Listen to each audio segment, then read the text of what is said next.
Man, I played way too well to be missing the cut.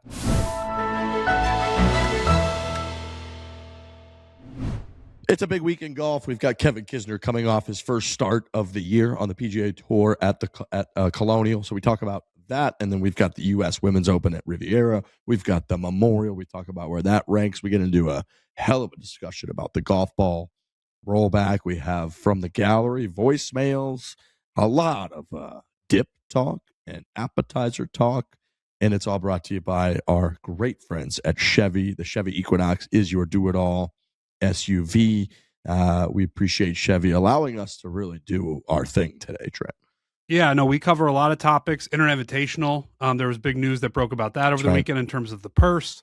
A lot of dip talk, some rollback talk, but a rollback talk with Kevin Kisner. We've had that discussion a lot on this podcast, but never with a guy as knowledgeable as Kevin Kisner. So that kind of went in a bunch of different directions.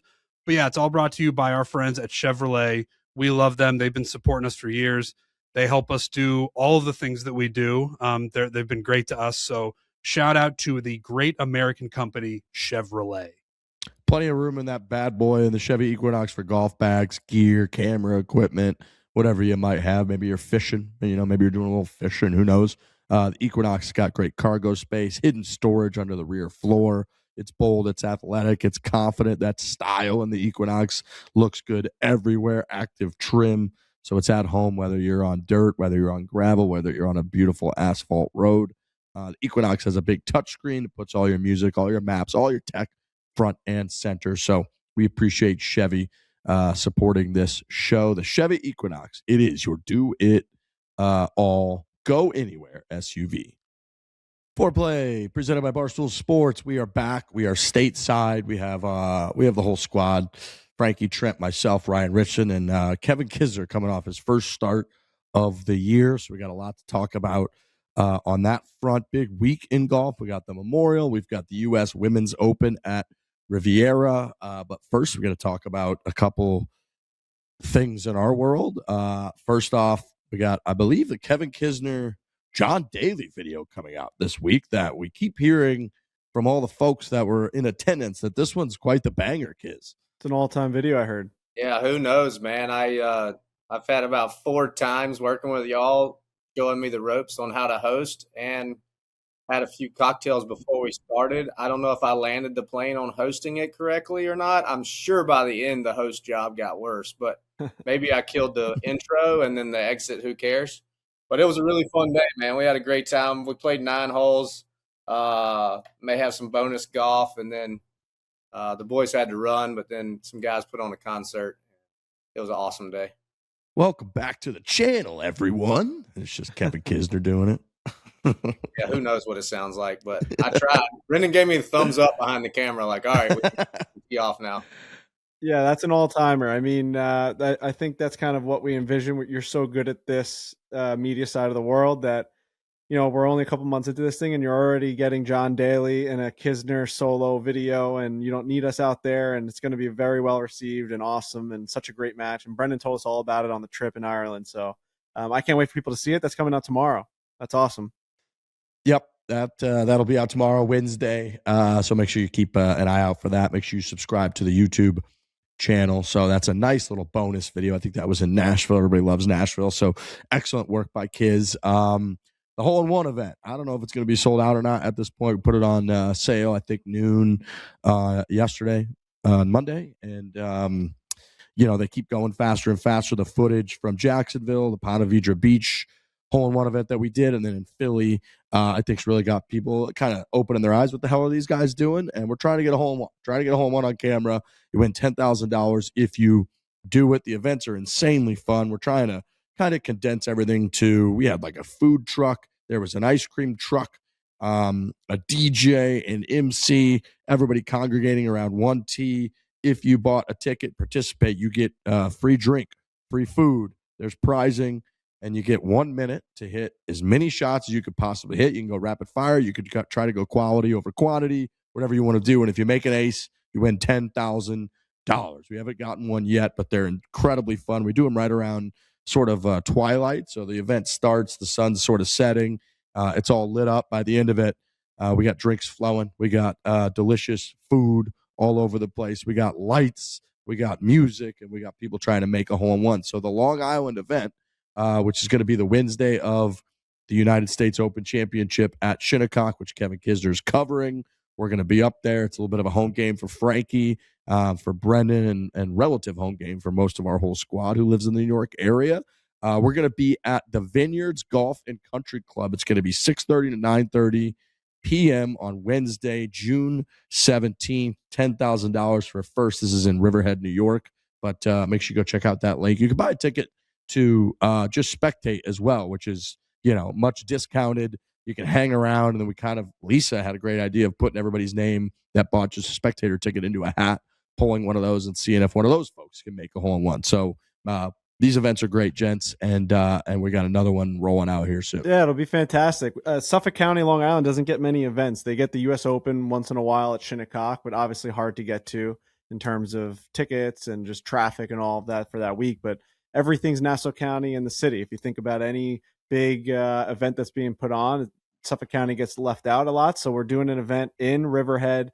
There's going to be a lot of big golfers out there. It's the North Fork. It's wine country. It's going to be awesome. I can't wait to get to the Vineyards. It's going to be an amazing event. And yeah, Long Island always puts on a good event for us, whether it's the Barstool Classic at Sabonic or now the hole-in-one or at Colonial when we did the Barstool Classic, and now at the Vineyards. It'll be a great night. So if it's still available as you're listening to this, make sure you get it, because it'll be one hell of a way to kick off U.S. Open week, the Wednesday before, right there out east on Long Island. Just really good vibe setter for the weekend. Great vibes out there. It's a fun hang, so I'm excited to get out there and hang with everybody. Someone's going to make it too. The odds are starting to get into our favor, where like we've been 6 inches on round in the first go around, then Trent almost put one in Philly. People are lipping out, they're hitting the flag stick. We're right there. Someone's going to get it, and it's going to be pure elation. We're going to get an ace. I can't wait. It's going to be on camera. So make sure you check out that link and sign up for the hole-in-one event. And then last thing I got is our merchandise. It's golf season. All right. Memorial Day behind us, Father's Day in front of us, 4th of July in front of us, golf season, summertime. It's the month of June. We got a whole kind of new lineup combined with a lot of the best sellers we've had in there before. And Golf Dad. I'm not a golf dad. I'm not a dad. So I can't really take like the stolen valor of fatherhood on this and rock the gear. But guess what? Frankie can, Brendan can, Kevin Kisner can, many, many people can. It's a great gift. And I love the polos. Are really high quality. They look great. We got kind of the printed polos. Collars, they figured out the collars. Big time credit to our squad. Kiz is rocking a bunch of the gear. But heading into Father's Day, it's a great gift item. A bunch of stuff on the site that does really well. The reviews have been great the last several years on the items that people do purchase. We see it at the Barstool Classic, at the hole-in-one events. People are rocking it all over the place. So just a big reminder to go check it out, because lots of folks have. And, if you want more Internet Invitational action, you want more hater matches, more Breaking 85, more Kevin Kisner and John Daly, what makes all that happen? Buying that merchandise, baby, repping that logo. That's kind of what we need. You want more kids, you need more of these going around. That's right. So, and Golf Dad, it's become a really special thing for us. Like I get a lot of messages of people now sending me pictures and videos of their setups with their kids in the backyard, hitting into nets or bringing them to the driving range. And just today, as we speak, I taught Frankie how to put a little plastic golf ball on the tee. And it's to him, it's the coolest thing in the world, that I give him that like little yay when he does it. He looks up, can't believe, put the golf ball on the tee, bang. You know what I mean? Like it's the coolest thing ever, just introducing them to the game that we love. And our merchandise team has killed it. Like you said, these are all made in-house at Barstool Sports, at our own facilities. And they've done like the 2-tone zipper. The inside of the quarter zip zipper has whiskey flasks and cigars on it. This is the perfect gift for any golf dad in your life. Your uncle that golfs, your cousin that golfs, that's a dad. I'm telling you, whether it's that or the t-shirts that have these awesome designs on the back. You got this one for the 250th anniversary of America right there. It's the dad's bag and the kid's bag right next to it. It's Golf Dad for me. It tells a whole story. And I know that it's just merchandise, but at the end of the day, like if you're rocking that and I see you rocking that, I know a whole story about you. You're a golfer. You've got your kids in the game. You love the game around your whole family. So yeah, go support the brand. And I think that we've done a pretty good job of giving you a pretty good product while you're doing it. My boy that plays at Palmetto here in Aiken saw me wearing a Golf Dad shirt and ordered it. He played football at Coastal Carolina, so he's a giant dude, and he sweats like nobody I've ever seen in my life. It can be 60 degrees and his shirt's covered. And he comes running across the putting green like right before I went to Colonial saying, dude, I ordered one of these shirts. They fit perfect. It's the first shirt I can sweat my ass in, and I don't look like a disgusting slob. I just want you to tell your boys over at Barstool that I really like it. I love that. So, Great review. Come on, man. It's a fantastic review.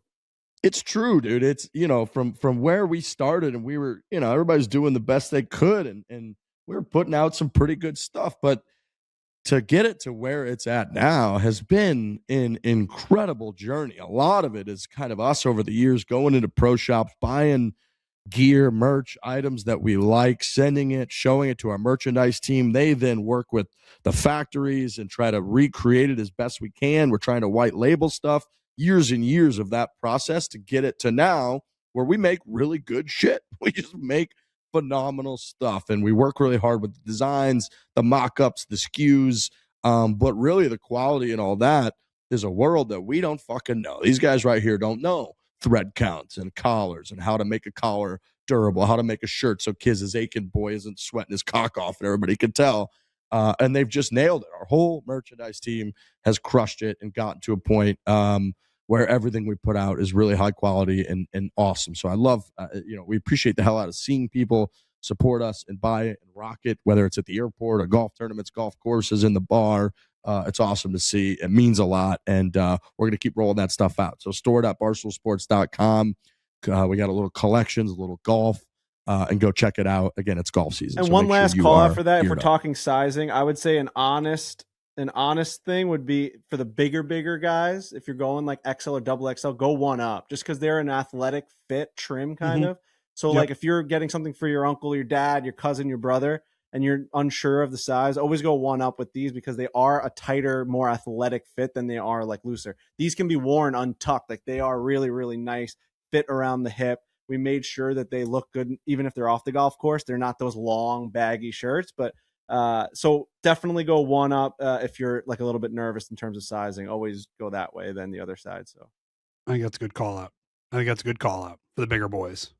All right. Again, big week in golf, so we got a lot to get to as we roll through the summer. I really want to get into Colonial and Kevin Kisner. First, bigger story that I have to talk about is just that British Airways is dead to me. I don't know if anybody's ever flown British Airways, but it was probably my first British Airways experience, and they're just fucking dead to me. 11 hours with no Wi-Fi, a transatlantic flight, land, and 2 of my 3 bags gone, just not here. They're in fucking Heathrow once again, and I was thinking about it a lot, and it's not like Wi-Fi is not the end of the world, but I think I'd rather have a broken engine than a broken Wi-Fi. Like one of the 2 engines be broken, I think you could fly fine. No Wi-Fi is unacceptable. No warning of no Wi-Fi. I had a 15-hour flight one time from Auckland to Chicago. That was no Wi-Fi, and guess what? They told you as you're boarding. They're making this big grand announcement. Guess what? Our Wi-Fi is broken. They gave you a good 30 or 45 minutes to prepare. You can prepare mentally. You can prepare technologically with downloading things, making sure you got some prep, whatever it might be. We get up there, just fucking nothing. You ask the flight attendant, comes by. Oh, yeah, the Wi-Fi appears to be broken. We're trying to reset it, but no guarantees. And you're just up there, and it wasn't an overnight flight. It was like a noon Eastern flight on a Friday. So it's like I'm just going from noon to midnight with nothing, no preparation, anything.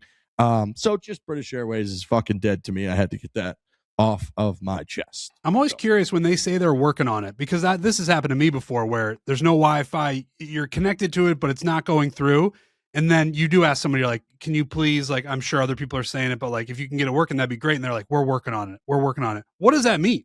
Like once they tell me that, I just know it's not going to work, because are they mechanically trying to fix it? Are they just sending more signals up to the satellites? Like as soon as there's talk of like, oh yeah, we're working on it, it's like, all right, well then we're in a dead zone for the next 5 hours. Is someone hanging on the top fin of the plane with like a screwdriver trying to fix the antenna? Like what do you mean you're working on it?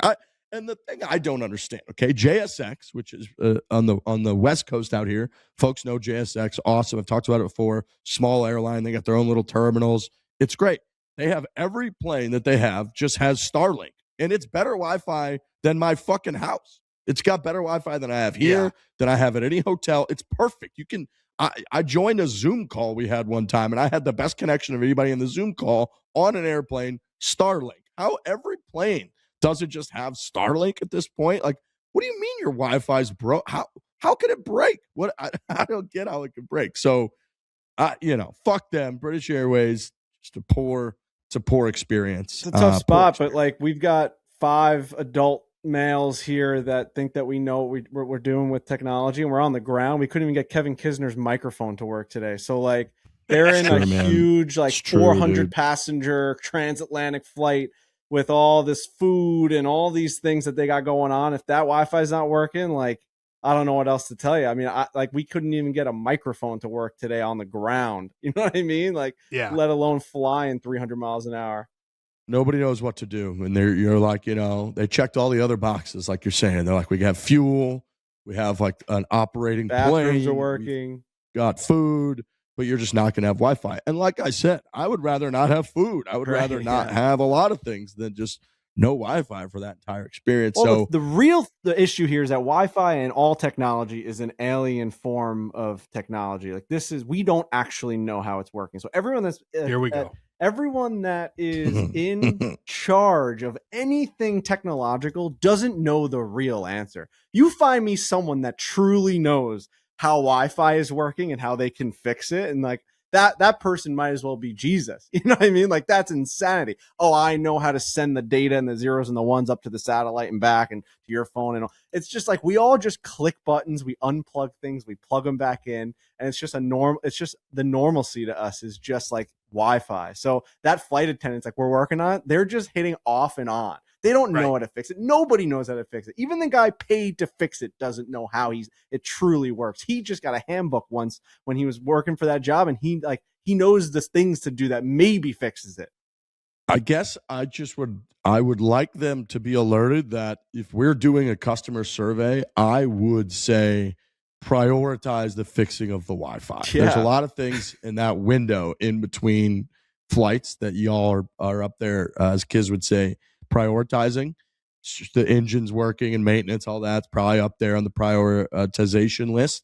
I would like to get Wi-Fi climbing that ladder is what I'm saying. Fair. I can't have it down at the bottom rung. I think that they're not understanding that long of a situation. And, I talked to some people about it over the weekend, like, oh, it's kind of nice, like when you're at the Masters. I'm like, no, when you're at the Masters, you're at the fucking Masters. That's why it's awesome. When you're in an airplane, you're literally seeking entertainment. You're craving it. So much so that they have a fucking system they had to install in front of you called an entertainment system. You know what the best entertainment system of all time is? Your goddamn cell phone. So the fact that you got no service up there and no warning, it was a shocking result to the end of the trip. So I'm not going to make it all about British Airways because they're fucking dead. I'd rather make it about Kevin Kisner and Colonial, a place he's won before. Devastating final result. Kiz came out with a electric, I think 3 under 67. You really had people going. Rob White jumping on the old social, being like, our guy's tied for the lead. Followed it up with a 72. Of course, missed the cut by 1. I will say I looked up some names that you defeated, Kiz, which there were a couple decent names. Tony Finau, nice little personal rivalry. Charlie Hoffman, you shot a lower score than he did. Ricky Fowler's a big name you beat. Webb Simpson, Sung Jae Im. So it's not like our guys lost his entire form. You were right there, Kiz. But we want to hear about, your experience out there. Man, I played way too well to be missing the cut. That's for sure. I hit it really nicely, except off the tee, man. I just hit a couple loose drives and got behind. The rough was pretty brutal. And the 2 bogeys I made, I just misplayed shots out of the rough. Whereas if I'm hitting the fairway, they're birdie holes. So I pretty much blame it on the driving. I putted nice, but I never hit it close on Friday. I never made a birdie. 2 bogeys, 16 pars. Hit it like in that 25-foot range all day and just rolled it up there where they looked decent, but you knew as it was getting close to the hole, it wasn't going in. And basically the par 5 scoring. I played the par 5s. There's only 2 par 5s at Colonial. I played them 1 over par for 4 attempts, missing the cut by 1. It's crazy what you can just put it all back to, but it basically came down to I could get to number 1 and 2 if I hit the fairway. I hit a pretty good one on Friday, and it just got in the bunker. I had to hit a sand wedge out of the bunker because it was under the lip. So you're kind of taking a birdie chance out of your hands with the tee ball. And 11, I just hit it right both days. I hit this giant oak tree, and it came back like 50 yards into the right. And I thought I got lucky. I thought I had an opening shot, and I hit it right off the top of the club, smoked the tree again. I'm still in the rough 300 yards from the hole. So it was a long hole. It was hot as shit. I know that. I was tired after 5 days of golf, so I know I need to get like back into in shape, walking 18 holes more often. I know that. I had my buddy Russ did a great job. He never got a single number right, but he was the most positive guy I've ever met in my life, man. I hit like 3 balls the first day in the rough behind trees, and he would literally tap me on my shoulder and say, "You got this, man." I got it. I've got nothing, but I got it. Yeah, I got it. I can chip out from anywhere. But we played nice the first day. Three birdies, no bogeys, scrambled pretty well. I actually probably hit the ball better the second day and shot 5 shots worse. So that tells you how crazy the game is. The wind picked up a little bit Friday afternoon, just wasn't able, when I hit it close, I didn't make the putt. And I just never had an easy birdie to get the momentum going. I started with 9 straight pars, 10 straight pars, and I made 2 bogeys in a row. And then I hit it 30 feet, like 4 holes in a row, didn't make any of them. And didn't really get I really thought the cut was going to be 3 under, and I thought I had to make 2 birdies in the last 6 holes. Did y'all see how the cut line changed, by the way? Well, at one point you were two away, and then it came down.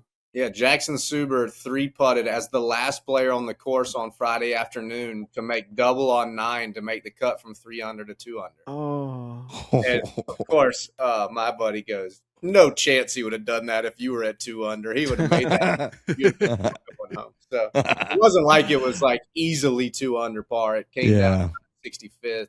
But it was fun, man. I had a good time. I didn't like fall in love with wanting to travel 25 weeks a year again. So that was a good thing to learn. I love the Colonial. I love the members. I love the tournament. All the guys are so cool that run it. I felt like terrible that they gave me a sponsor exemption. I didn't, I just wanted to make the cut and play the weekend. So it felt like I deserved the spot, but oh well, I tried my ass off, and we'll see if I play anymore.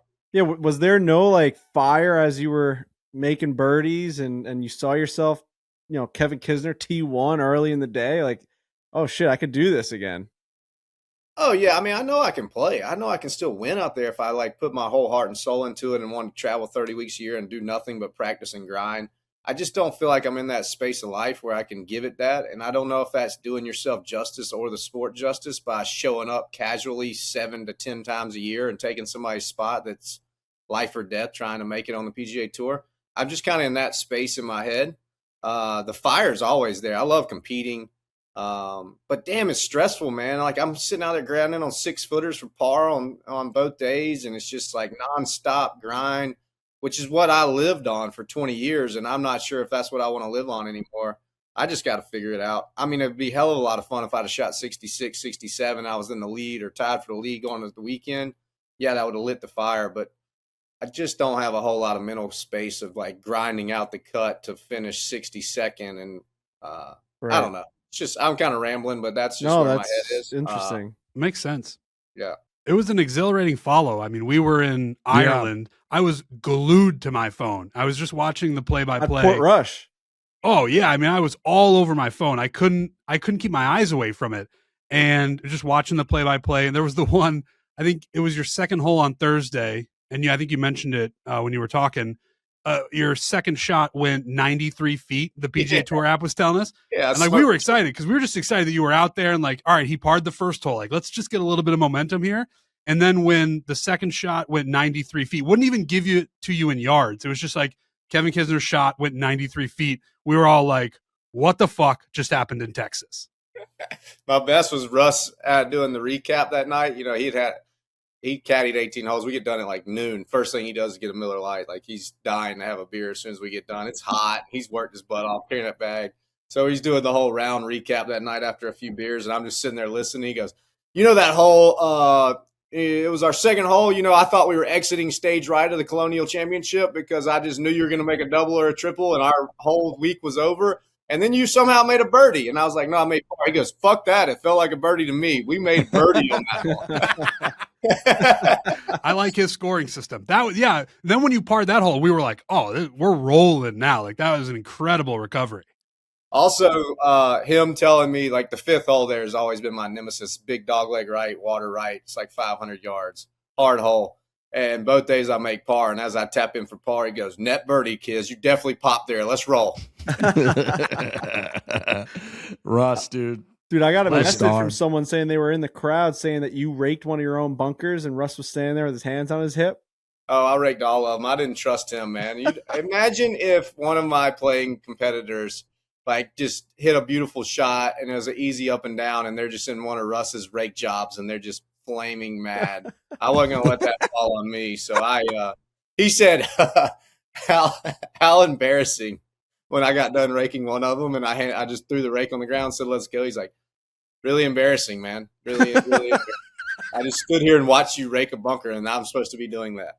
That's exactly what the message said. He goes, dude, he like couldn't send it to me on Instagram. I guess like you can't do it unless I follow you. He goes, I've been trying to send you this video of Kiz meticulously raking a bunker for like a full minute and Russ standing there with his hands on his on his hips and that Kiz just walks kind of around him. That's definitely the exact scene where he's just like, embarrassing, man. This is fucking everyone's watching me. One of the holes I hit in the bunker and Dunlap hit in a bunker and then he hit a bad shot. So his caddy has to run, right, to go help the next shot. So I had to rake mine and Dunlap's bunker on the same hole.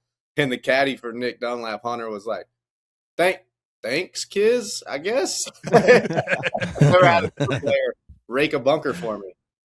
Oh, man. Yeah, it was fun to watch, though. When you're tracking someone on the app like that, it's a grind because you're so, especially with you were making birdies and pars and like bogeys were not even a question at one point. So to see like the 11th hole, I think it was, right, that second par 5 where you were just in those trees on the right, you're thinking it's a mistake. Like these lines are going forward and then sideways and forward and down. You're like, well, it's obviously a mistake because for 2 straight days, like it's all just been fairway and green. So it is such a grind. Because when you don't see the actual swing, the game of golf is funny in a way where you're going side to side, you're going backwards, you're chipping out with a sand wedge. Hard to track that. Funniest game ever. You can hit it 900 yards left off the 11th tee and have a wide open shot, and my dumbass decides to push it 10 yards both days, dead behind these giant oak trees and 10-inch rough. It's like, dude, just snap hook one, and then we can make a birdie. Right. Yeah, frustrating. That's extremely frustrating. Yeah, the golf course holds up well. I mean, 12 under, winning it, getting those guys into a playoff. 12 under is nothing for these guys at this point. So I just thought that was kind of a testament to how difficult it plays. I think Friday was pretty windy, it seems like. I mean, I couldn't tell because there was an 11-hour stretch where I had no connection to the entire planet, but it seemed like on that day it was a little windy. Yeah, it just started to pick up in the afternoon, but not to any Colonial standards that we're used to. I mean, most years it blows good 15 to 20. It maybe blew 8 to 10 on Friday afternoon.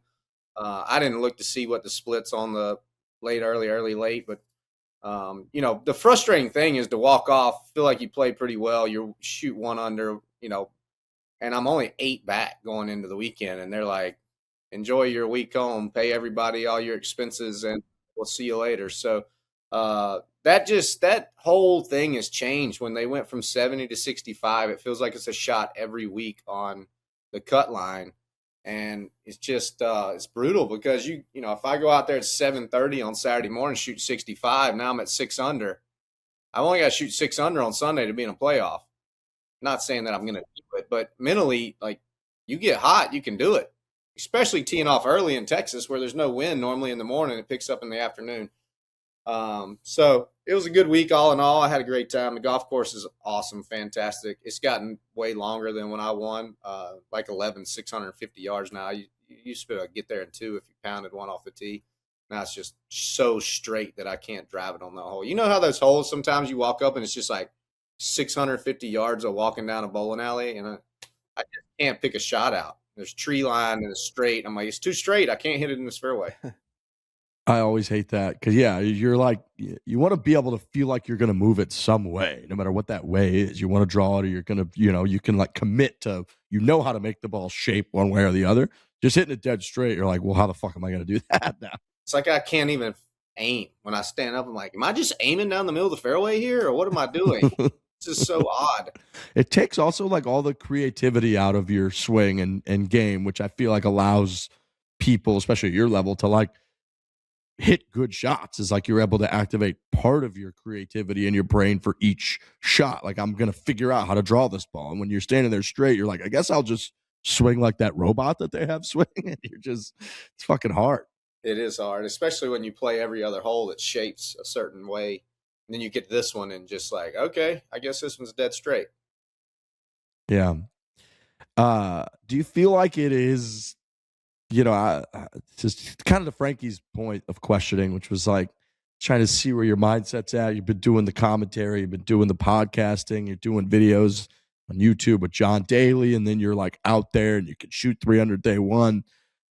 I looked up a couple names that are older than you or your age. Like Justin Rose is 6th in the world. He's 45. Alex Noren is 21st in the world. He's 43. Gary Woodland won this year. He's 42 years old. Adam Scott's 45 years old. Is it just not appealing to you, the like what it requires at this point to be at that level is just not a thing that you're that interested to sign up for, even after feeling the juices this past week? Look, man, I tell everybody, I saw the writing on the wall 5-6 years ago. None of those guys you name that are in their 40s have 166 mile an hour ball speed. And every golf course we show up to, they never say, hey, we built a new tee, kids, and they made its hole shorter. So until we start, I just can't compete over 4 days. I mean, I can here and there, places like Colonial, but even Colonial's 300 yards longer than when I won there. And if I had 180 ball speed, at 42 years old, I'd be out there kicking ass and taking names.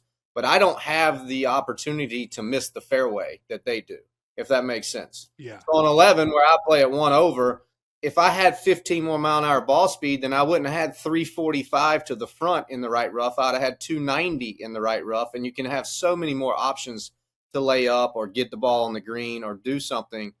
And it's not a slight at the game. It's just a slight at me that I don't hit it far enough, in my opinion, to compete 30 weeks a year. If I did, I'd still be playing. You can only out-putt them for so long. We have this talk all the time after major championships. I still think putting's the most critical part of the game, but over the course of 4 days, a guy hitting it 30 yards by me is just going to wear me down unless I'm playing incredible. And I don't have time to go practice for 40 hours a week to be able to be on top of my game every week that I tee it up. And plus, all these golf courses we play are so much longer than when I first started playing.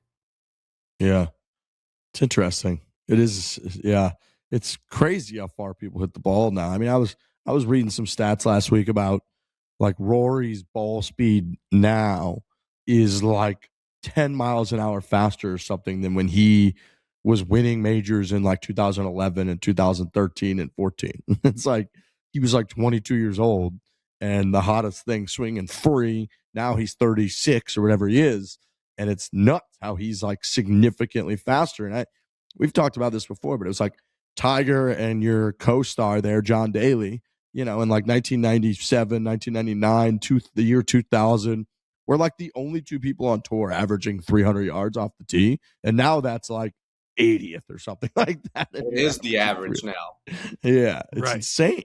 And it's insane. And that's like not that long of a period. It doesn't feel like our planet has changed that much in that 20, 25 years for those distances to have changed that much.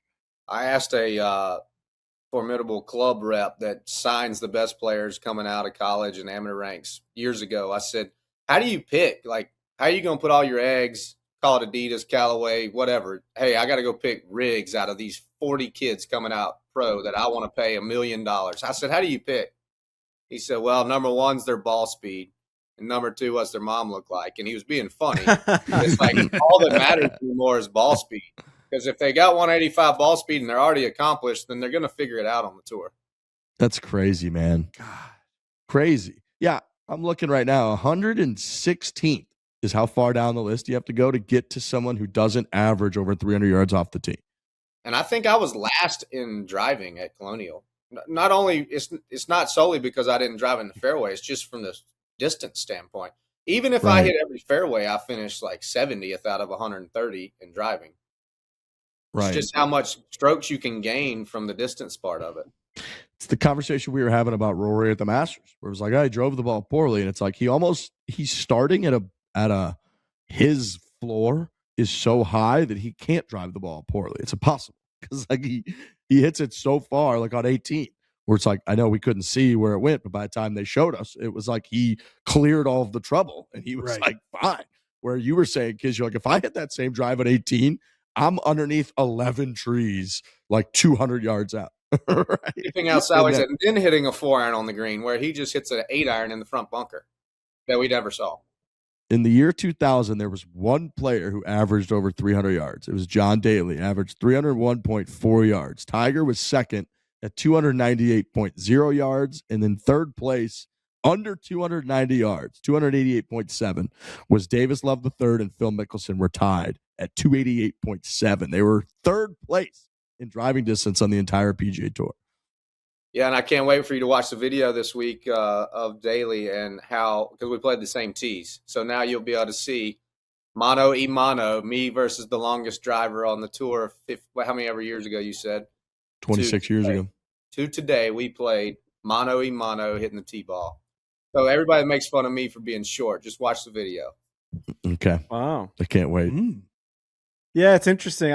Golf is the only sport I can think of where they actually change the field and that eliminates a certain type of player. You know what I mean? Like Kiz can still be at the top of his game, but he cannot reach the pinnacle of that sport anymore because of the length of the golf course. You know, like all these other sports have changed in terms of technology and strength and conditioning, right? Like hockey enforcers are no longer a part of the game. Like the Matt Martins and the Cal Clutterbucks, you know, there's a handful of guys in the game that play that style anymore. It's all just hands, shiftiness, moving laterally. It's not north to south or whatever. It's not straight up the ice and just clang and bang. Basketball, obviously, it's a more shooting game, but you still got your Wembanyamas and all these guys these big bodies that can still get rebounds and blocks. They're still a big part of the game. Yes, they've changed the game to a 3-point game, but those guys can still play. Baseball, yeah, the Tom Glavins probably aren't around as much as anymore because now it's all fastballs. It's all just throw 102 miles an hour. But golf's the only one where like they actually changed the playing field for that, right? Like you didn't, like guys in baseball started throwing 103 miles an hour. They still left it at 60 feet. Well, and in baseball, it would be like them, like the Aaron Judges and all the big guys hitting home runs. They would have to move the field back. Right. Yankee Stadium's had 314 down the line forever. It's never changed. The Green Monsters had the same length. Like that's the thing that's interesting about golf. Now, golf also is a sport where a guy can play into his 40s and 50s, which you do have, you know, it's a chicken and the egg where it's like, well, it's still a sport where they're allowing more people to play as opposed to the other sports, which those kind of just naturally get those older style players out. But yeah, it was just interesting, like hearing you go through that. I was kind of trying to rack my brain about is that unique to just golf? And I think it is. I really do.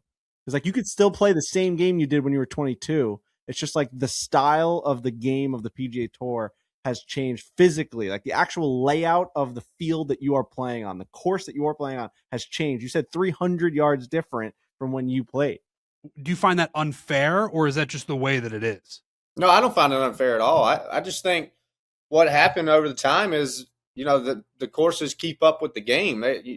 Colonial doesn't want Rory McIlroy showing up and just hitting it over the middle of the trees and changing the entire architecture of the golf course based on how much more distance he has. So they want to make the whole play like it's designed to play, so they move tees back to make you either choose to play down the way the architect designed or you take the big risk and it's a little more difficult. If every hole was still from the 1940 design when the golf ball was going 220 yards, then none of the holes architectures would play out the way they're designed to, and everybody would just bomb it over. And also, man, I've said this a ton, technology's changed the game. It's not anything to hate on. Like, people get smarter, wiser, and we understand how to play the game better. We're not just going to sit on the sidelines and do it like we've always done it. We're trying to improve. We're trying to find out the best technology. Guys work out way more. They understand the golf swing way more. People understand that distance is such a big factor that they're trying to hit it far. And I've said this a million times. I never was told to hit it far one time in my life. Even when I was on the PGA Tour in 2011, I was still trying to swing slow and smooth and get it in the fairway. And we didn't even have distant measuring things 15 years ago. Who cares if you hit it 268 or 279? I didn't care as long as I could find it. Now it's like, just send it, man. As long as it's in bounds, we'll figure out how to chip it on the green. And then when you actually hit the fairway, you're going to make birdie half the time. Similar to the Ryan Miller interview we did, legendary goalie, Hall of Fame career. He said he didn't learn a certain move that would allow him to go back towards the post. It's an actual, it's an actual fundamental move that now is taught from when these goalies are 3 years old till the time they get to the NHL. And he talks about certain goals that were scored. The golden goal in the Olympics, if he had this type of formation and this type of movement that is now like just second nature. Like these guys, they're not even thinking when they do it now. It would have been insane for him to try that back then. That's the reason the goal went in. Henrik Lundqvist just talked about that on the TNT broadcast, that he brought up that exact movement that Ryan Miller brought up, saying that if I had that, I'd be able to play for longer and better. But it's just like the game passed me by a little bit. I didn't even learn how to do that. So if Kid's saying like he wasn't even taught to hit longer, at some point that just catches up to you because these guys are learning a different game than you did. Yeah, and at your age, it's not – I still think I could get longer for sure, but my brain doesn't want me to do that because I've practiced it the other way so many times. Yeah, sure, I can get on the driving range, falling down, swinging out my shoes, get my ball speed up.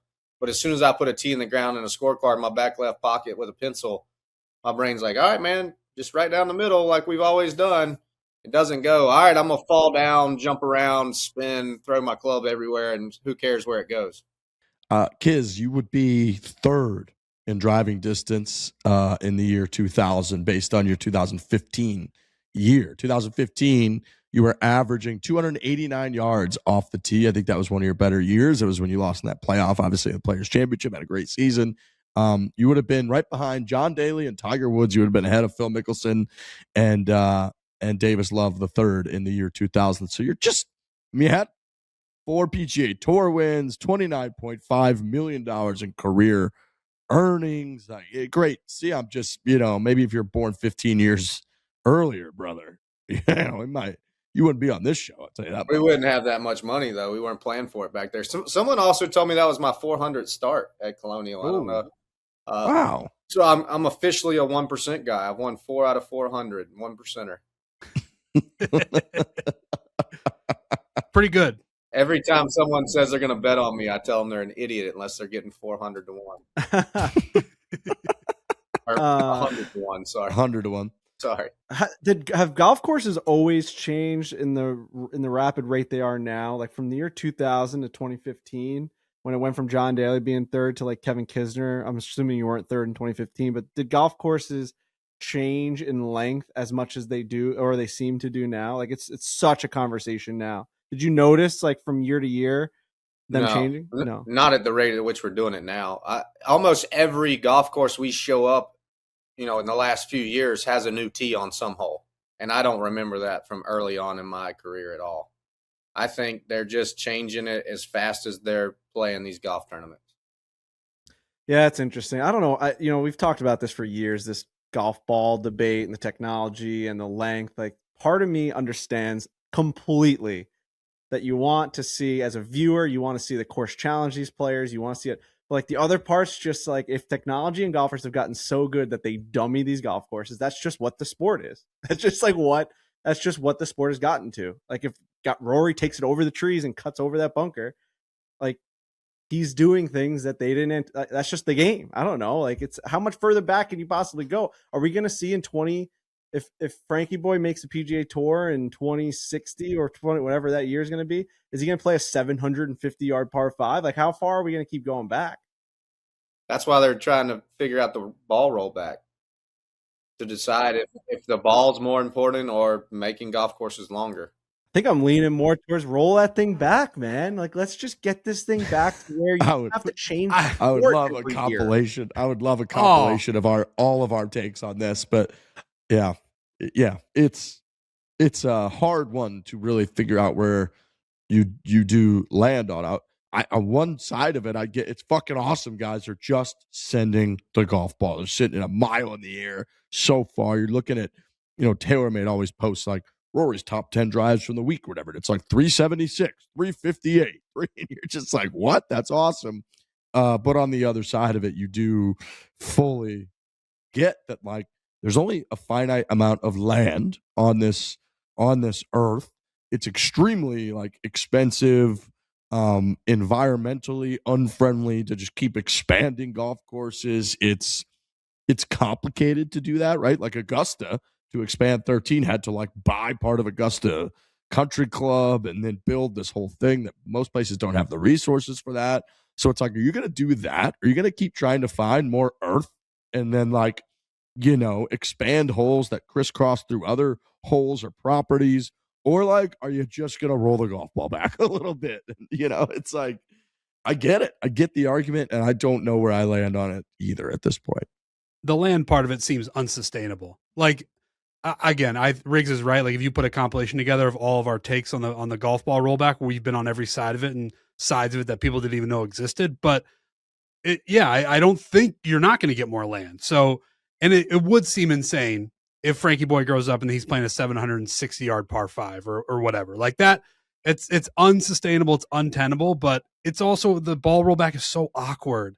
Like, use it here, you don't use it here. Some guys use it. It's very, the whole thing's a fucking mess, but dude. also like these guys use different clubs than us. They're hit like Tiger Woods hits a different iron than I do. It's a harder iron to hit. It's got like benefits for him and not me. And like I know that I've been on every side of this, but the more I live this game and the more that I mature in this game and world, and I start to, take whatever I thought back when we talked about the golf ball rollback and see the game through my eyes now, I just don't see a benefit in caring if a guy hits a 375 or 325 as a viewer. To me, TGL almost changed my thought on that, where we always talk about how it's all around the green and the approach shots that are so important. Like, you're hitting into the screen. The driving part has gotten so mundane and normal that, like, Rory hitting at 375 and Tony Finau hitting at 345 down a hill, like, all of that means nothing to me now.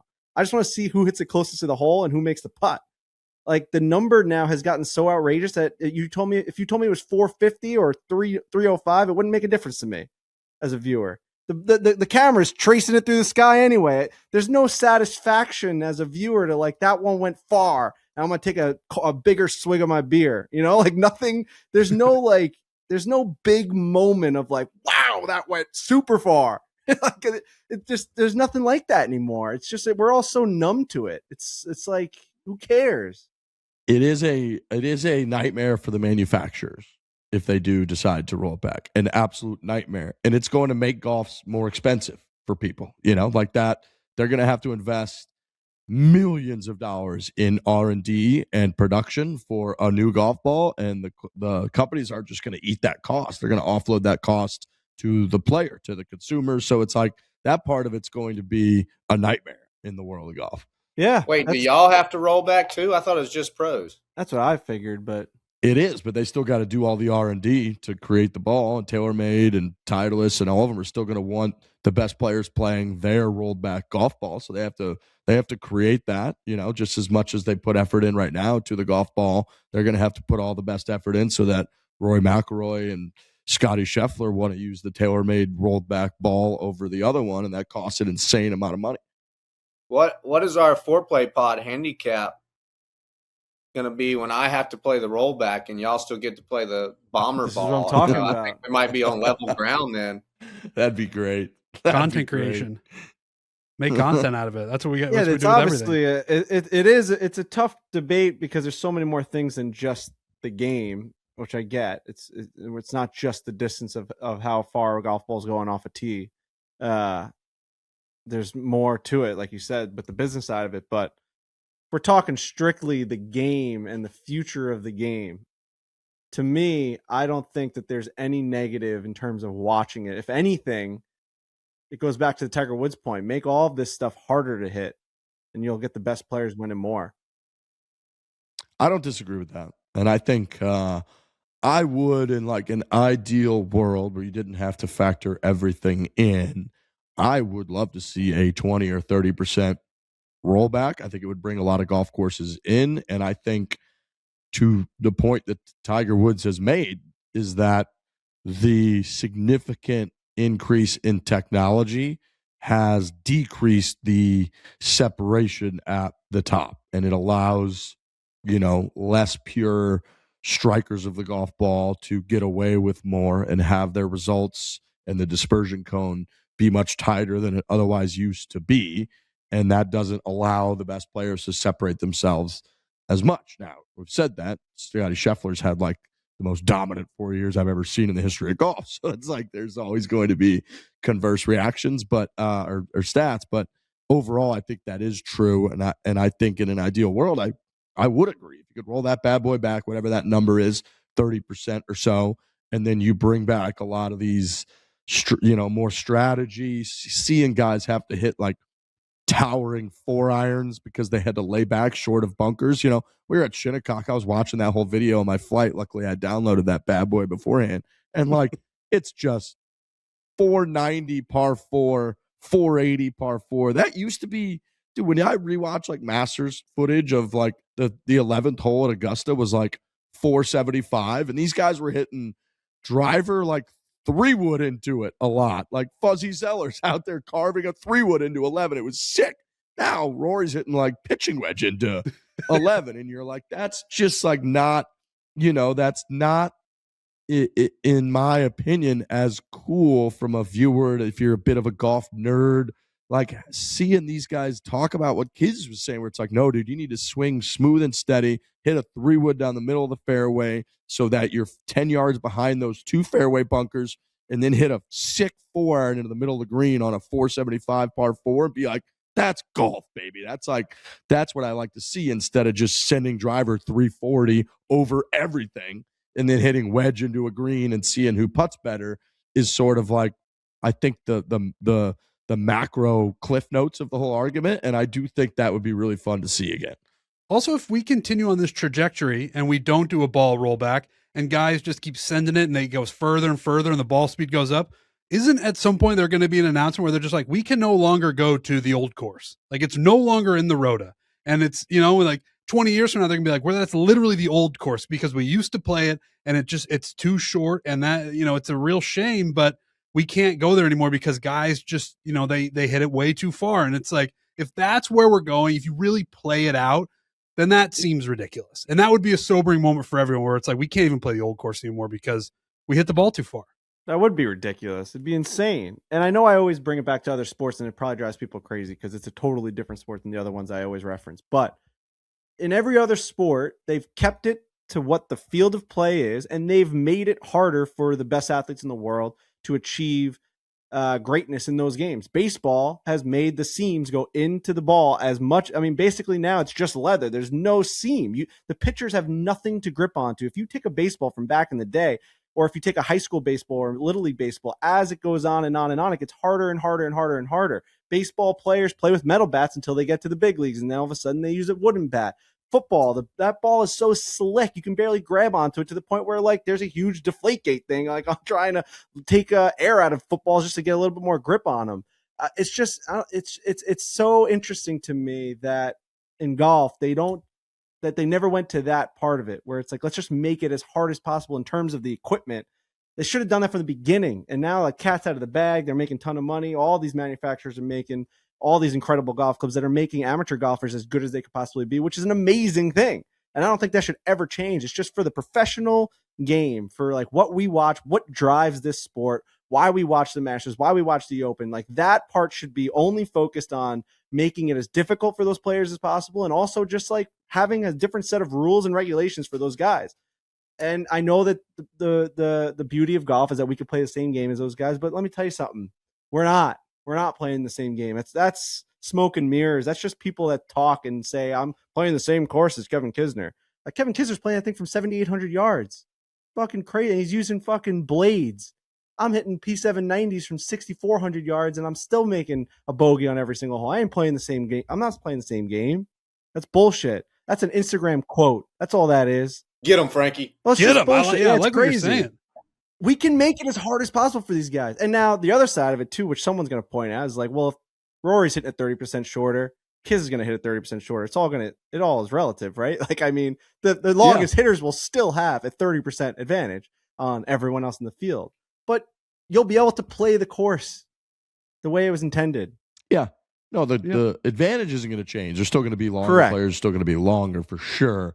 But I do think there could be an element of, if you're not as far down there in general, to Kiz's point, even if you are one of the longer hitters, hitting a 7, 6, 5 iron out of the rough, versus like hitting a wedge out of the rough every time, is going to deter people from just sending driver as far as they can, perhaps more so than it does now. And there might be an added benefit to a Kevin Kisner style of game of like hitting one straight and in the damn fairway might bring back more of an advantage than it's done now. Now, a lot of like the advantages and the way the game has changed has come from like just data and basically just like disproving the old theory of like just being straight is better, So I don't know how much like what I'm hoping would come to fruition, but I do think it would potentially bring more strategy and decision making into the game, which I just think from a viewing and a fan standpoint is better. I think we're a rollback pod, dude. Definitely. And I don't want I think we're a anyone rollback taking pod. This stance. The fact that we've talked about this for like 20 minutes, this is not in response to Kevin Kisner missing the cut. Okay. I don't want anyone thinking that we're like, this guy missed the cut. They gotta roll this ball back. Game. Whatever we gotta do. This just happened naturally. It really did. But I will say you would have made the cut if the ball got fucking rolled back 20. Imagine we start having quotes out here like ball's flying too damn far. Too damn far. Kevin Kisner on reason why he missed the cut. Next time one of you idiots are going to caddy for me next time I play. Ooh, we should do a tournament for that. We should do. I'll play like 3 more, and then each one of you, Trent, you can make it 36. I think so. Yeah, I think I can do it. 72. Yeah, I mean, well, we're only guaranteed 36, so I start there. I love that idea. That's unbelievable. You'd have to send me back to my caddy days when the judge at Garden City Golf Club grabbed my neck and held me to the ground, told me don't ever touch my ball again. The best Russ caddy story, we get to 18 the first day, which was our 9th hole, and I run through the numbers, and I get like 163 hole, pins in the back, like 4 paces from the back edge. And he bebops like peacocks up there and goes, 182, right, pro? I said, not even close, man. Not even close. I don't even know how you got 182. I'm 163. He's in meters. If you said 162, I'd have said okay. But 182, 19 yards off. Not even close. I'd be a mess out there, dude. It'd would not. It'd be a lot of you got this. A ton of you got this. You don't have to get a number for me. You just talk and carry the bag and just say, yeah. It's just so many intricacies that he learned it by the afternoon on Friday. He had it down, but just the rhythm of what all the tour caddies do to make the round go smoothly and quickly, and they work as a team, although they're still helping their player. And you just get thrown in the mix of that, and they just expect you to know, and you don't know. So, the good one was on 16, a par 3. We all hit the green. I was the first one to putt from 20 feet. I rolled up there to a foot, tapped it in, hand him the putter, and he just stands on the opposite side of the green of the next tee with his hands behind his back, just still as a statue for 5 more minutes while these other 2 guys putt. And then they put the flag in. Then he finally picks the bag up and goes to the next tee. And I said, hey, man, let me give you a piece of advice. When I putt out, you can get the hell out of here. Nobody cares on this green if you're still standing here. So you can have the freedom to go to the next tee and do whatever you need to do for 5 minutes. And he goes, really? I said, yeah. He goes, awesome. I'm doing that every time. Okay, see, I just learned something from Russ there because I absolutely would have been hanging around because I would think I'm with Russ there. I would think it's rude if I'm just like, see you later. My guy's in. I'm out of here, dude. No, the player stays. The caddy grows, man. Like when Dewey was caddying for me, if I would have done that, he would already be set up on the next tee, 3-wood out, leaned against the bag, waters refreshed, towel re-watered. He'd have the yardage book out. He'd already know exactly how far he wants me to hit it, where he wants me to hit it, where the wind is. So when I walk up, he's like, still like 3-wood at that tree, winds in out of the left. Boom. Player stays, caddy goes. That's something. Okay. Not like huffing and puffing, being like, "Wow, can you believe that guy 3-putted there? Holy shit!" Trying to grab his like soaking wet yardage book out. It's falling out everywhere. Which hole we on here, bro? Which hole? At one point, I handed him my club. He's got the bag on. I'd hit from the fairway, I believe. Handed my club. He's got a yardage book in one hand, a full pin sheet out in the other hand. It's soaking wet now from all his sweat. And I just hand him the club, and he has no hands, and he's got this 40-pound sack on his back, and he looks at me just so heartbroken, looking at me. What do I do with that? I don't know, man. We got to get rid of something to be able to take the club. At some point, we have to get rid of something.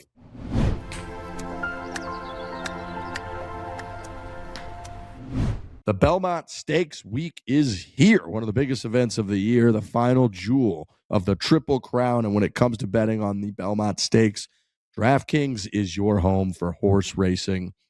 Bring the race day energy and get ready for the test of champions, where distance, stamina, and strategy take center stage, because when those gates open, it's not just a race, it's the best sweat in sports. And at Belmont, every second counts till the very end. Picking your horses is half the fun. Name, jockey, number, colors, everyone's got a reason for their picks, all the odds, all the races, and the best promos with the same DraftKings experience you know and you love. Right now, DraftKings has brought back their King of the Track promotion. All DraftKings customers can opt in, bet $5 or more on a horse to win the Belmont. If your pick crosses the finish line first, you'll win a share of a $150,000 prize pool. I think that's something you might be interested in there, Trent. That is very, very interesting. On top of all that, we've got great sports going on. If you're a sports fan, there's no better time to be on the DraftKings Sportsbook. We got the Stanley Cup Finals. We got the NBA Finals. We talk a little bit about that later on in the podcast. But go on the DraftKings Sportsbook, take a look around, get invested in something, and I guarantee you're going to have a much better time, much more fun watching these events. Get some skin in the action, you know. Who will remain supreme?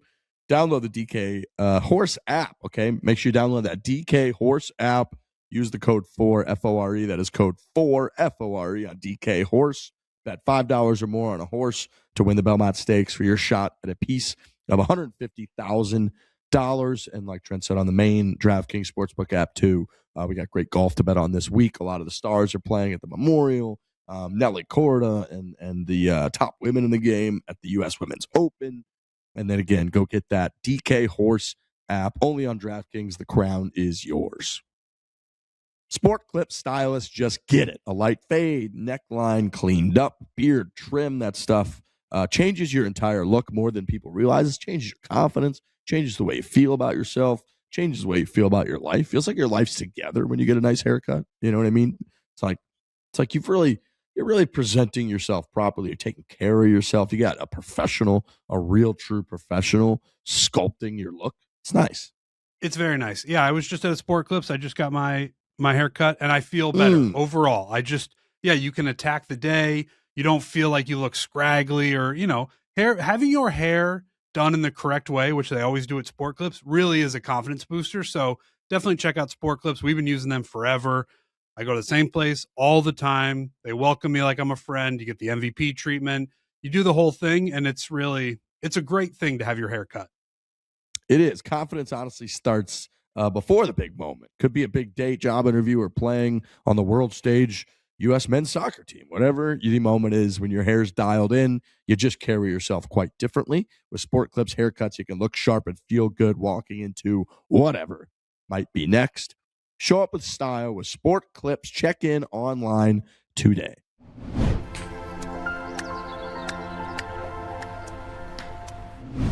Moving on, we got the Memorial this week on the PGA Tour. This is the 50th anniversary of Jack's tournament of the Memorial at Muirfield in Ohio. Incredible golf course. I was as I was kind of doing the outline for the show, I was rolling through just the biggest events that we have in golf throughout the entire year.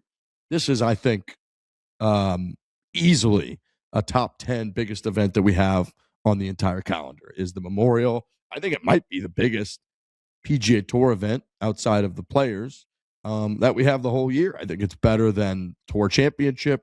I think it's better than the playoff events. I think the Arnold Palmer Invitational is up there a lot. I think the WMPO is phenomenal. So obviously you could argue that if you're more into that. But when it comes down to the kind of iconic nature of the golf course, the fact that Jack Nicklaus, the winningest major championship player in the history of the game, he's the host. He's always up there on the 18th green. It being his golf course, how difficult the course is, how beautiful it is this time of year with how green, all that. It's just up there. And I went through the Masters tournament, number one, U.S. Open, the Open, the Players, the PGA, the Ryder Cup, that's 6. The Phoenix Open, that's 7. Then you're kind of at the Memorial in terms of the biggest events that we got. And I don't know if there's any that I'm kind of forgetting, but just when I really think through, I think it's really, really up there. So it's in terms of regular events, it's about as big a one as we got, I think. Rig standing on business, throwing that Waste Management up there in the top 7. Hey, I caught that one too, and I thought Frankie moved the PGA Championship down to top 15. So it's I think PGA Championship skirts in at 14 or 15, according to Frankie. You are the Waste Management though. You put that. You ready? You're ready to defend it too. I can see your look. Oh yeah. Well, I think that comes with like the tunic thing, right? Like if you throw that outside 10, they take that away from you for sure. For sure. I mean, there's nothing you guys can say to me right now that's going to get that thing in double digits. No chance. No way. What are you going to put in front of it? The Arnold Palmer, maybe this. I do love like the Scottish Open every year is pretty damn cool. And they do it at Renaissance. Waste Management's got the juice for sure. You got 250,000 people going to that thing or whatever the number is. It's preposterous. It's a kickoff too. It feels like it's it feels like you're kicking off the golf season, which holds some weight for sure. All right, boys. See? I'll defend the Phoenix Open. If you have a non-invitational event not hosted by a legend and you're still pulling off the field the Phoenix Open pulls off, then you deserve it. Let's go, baby. Come on now. Okay. Just the crowds alone just speak to how, I mean, that just puts it above everything else too, because they're just playing in front of more people. So it just feels bigger. But all the top players play it too. So that right there shows you got a great golf course, you got a great atmosphere, and you have a great tournament. Yeah, I think Colonial's up there. I think I'm sorry, Colonial. Memorial's up there. Memorial's great. As soon as you pull up, everyone's wearing coat and tie that is working there. It feels like a major championship from the way you're served clubhouse. When you walk out on the golf course, it feels like a major championship because you got, hard golf, big fairways, big rough, undulating greens that are rolling 13. It just has – I don't know how else to explain it, but when you walk around there, you feel like you're at a major championship even though you're not.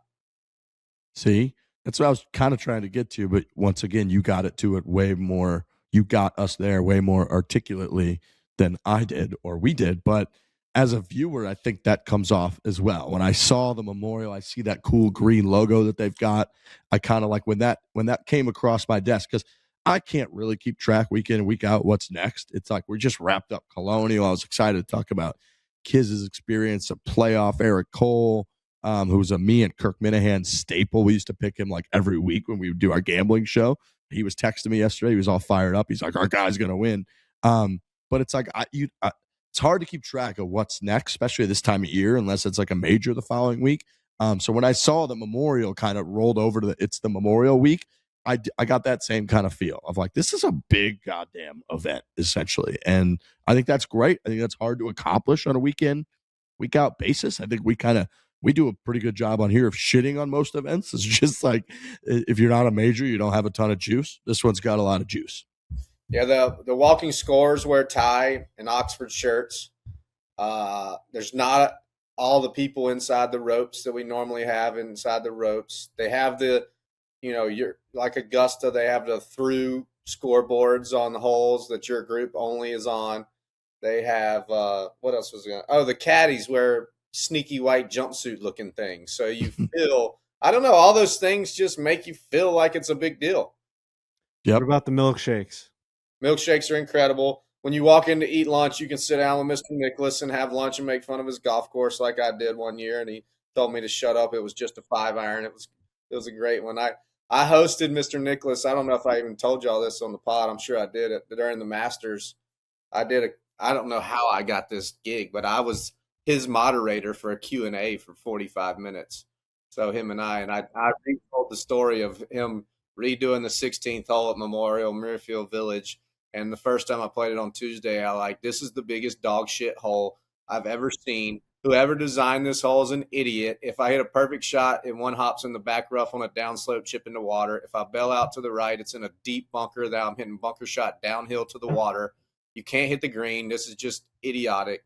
And I walk in pissed off after 18, sit down right next to Mr. Nicholas, and he goes, kids, what do you think about the golf course? And I said, well, your 16th hole is complete dog shit, Mr. Nicholas. I mean, you can't hold the green. And he goes, I mean, come on, kids. It's just a 5-iron. Just hit it higher. And I said, I can't hit it any higher.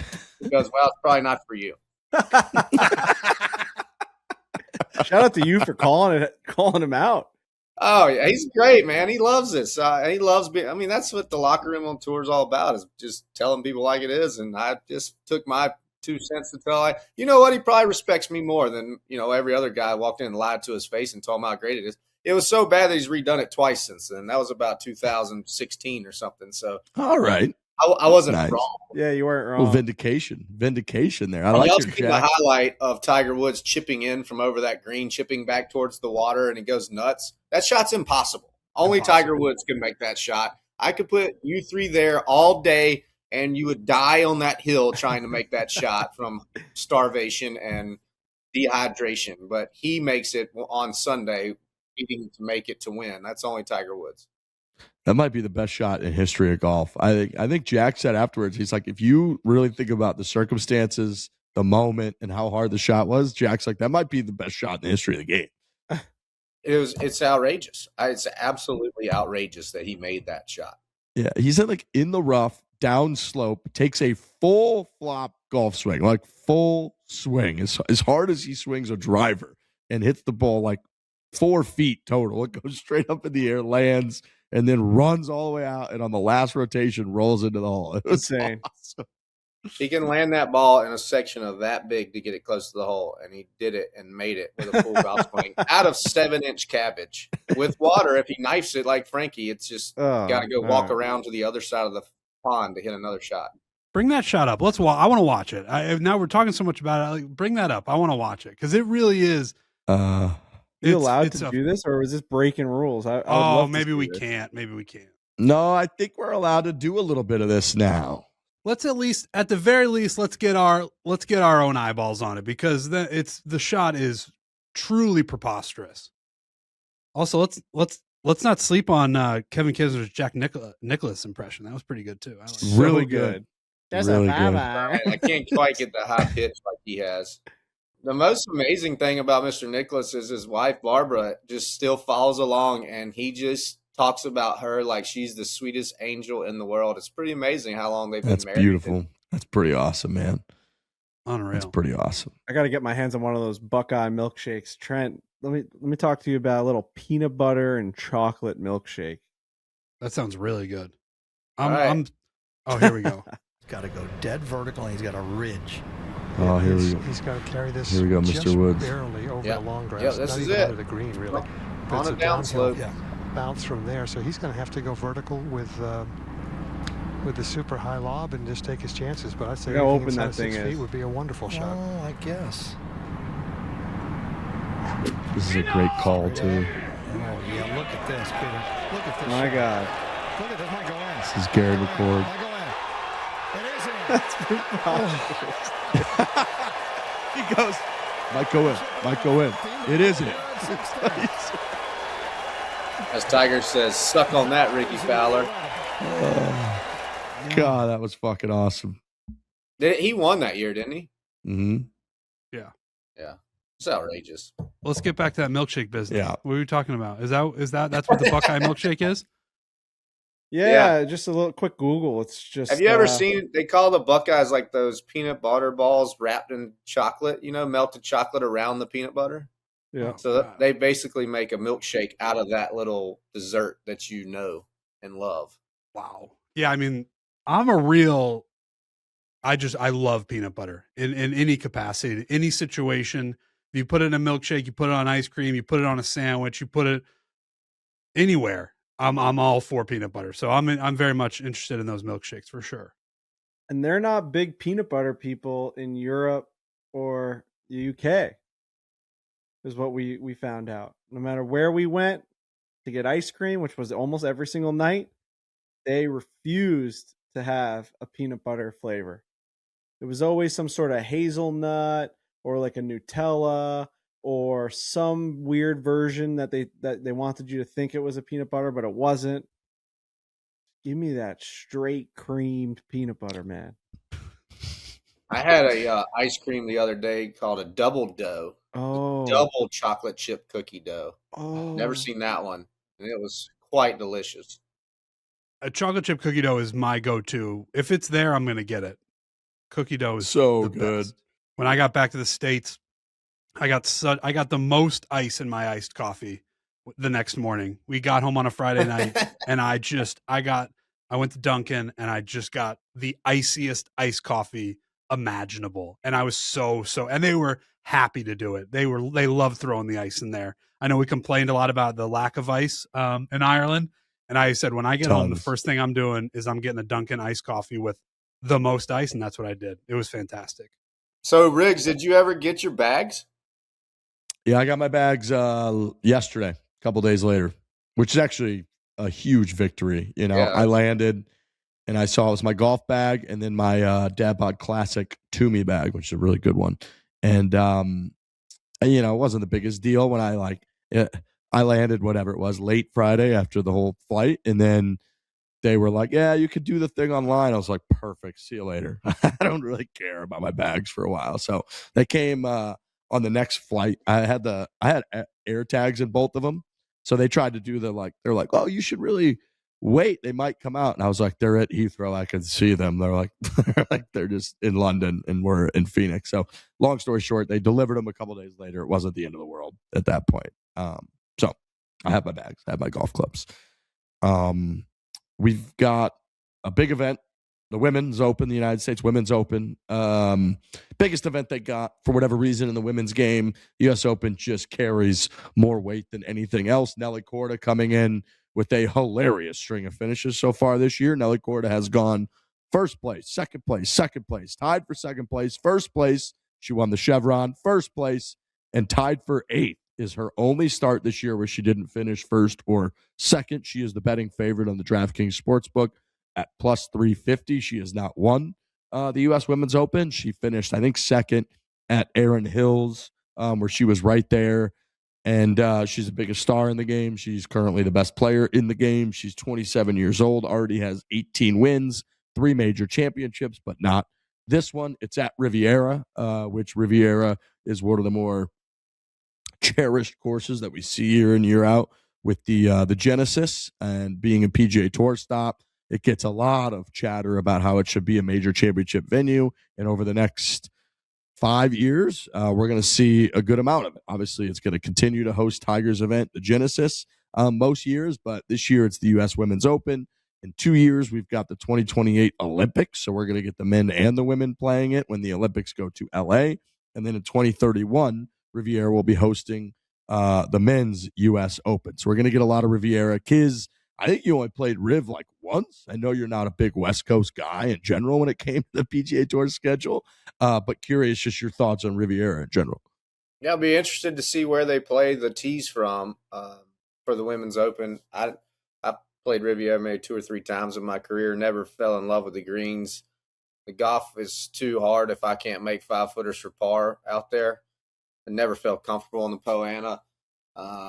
And it just is like a cool air golf where the ball just doesn't feel like it goes anywhere to me. I just look up and my 7-iron flies 160 yards, and that's no fun out there. I'll be interested to see how Nelly handles it. I think 10 in the Women's Open is going to be amazing just from a standpoint that they don't produce the amount of spin that the men do with their wedges, to see if they lay back and hit full wedges in there, or if they go ahead and they move them up to where they can drive it and take the risk award like we play on that hole. I think that'll be a pivotal hole in the U.S. Women's Open. And then the Kikuyu Rough is just a nightmare. I imagine they've had enough time to grow it up and make it difficult. And if they have it way up, to see how the women hit out of the rough, if it's just straight up chip out rough or if they can advance the ball down around the greens. It's a great layout. I mean, a lovely, lovely golf course around LA, but wasn't always my cup of tea. I'm glad you brought up the 10th hole. One of the most talked about holes every single year on the PGA Tour. It's where I think Max Homa and Tony Finau were in a playoff there, where Max hit it like under a tree and hit this really sick little chip shot onto the green. They both made par to keep himself going. He ended up winning that thing in a playoff. But yeah, Riviera is from again, to kind of tout anytime you really get the golf architecture folks going, they live for Riviera. Our guy Doug Gim, big friend of the program, lost in the final at the U.S. Amateur at Riviera. So this place, that was Doc Redman, won that one. He was a TaylorMade guy for a long time. We've done stuff with him too. But yeah, Riviera's got that 10th hole, man. It's just iconic of a drivable hole. You see people playing ping pong on that hole, even at the highest level, just bunker to bunker to bunker to bunker. It's got absolutely nowhere to hit it from a width standpoint, from like a narrowness standpoint, I guess you would say. And so seeing where they play the tee from and how the women navigate it will be awesome. And it's just a great venue. That 18th hole with the clubhouse in the hill there. I know you've told some funny stories about Dewey walking up and down that damn hill. But as cool a venue as there is, LA, obviously trying to target big markets. LA is about, as big as you can go. We got New York, LA, Chicago. So yeah, it's going to be a great week. And like I mentioned before, I know probably the Masters in the men's game holds the most regard. Most people would probably rank it their number one. It just got all this stuff. In the women's game, the U.S. Women's Open is the thing. It's the one. It stands above all the others. And Nelly, this kind of generation's biggest star, has not won it yet. So it's be kind of the chase going into it. So it should be a great week out in L.A. following the U.S. Women's Open. Excited to follow kind of all those storylines, and hopefully Nelly gets it done, because I think I'm going to wager upon her in the DraftKings Sportsbook. So let's go Nelly Court.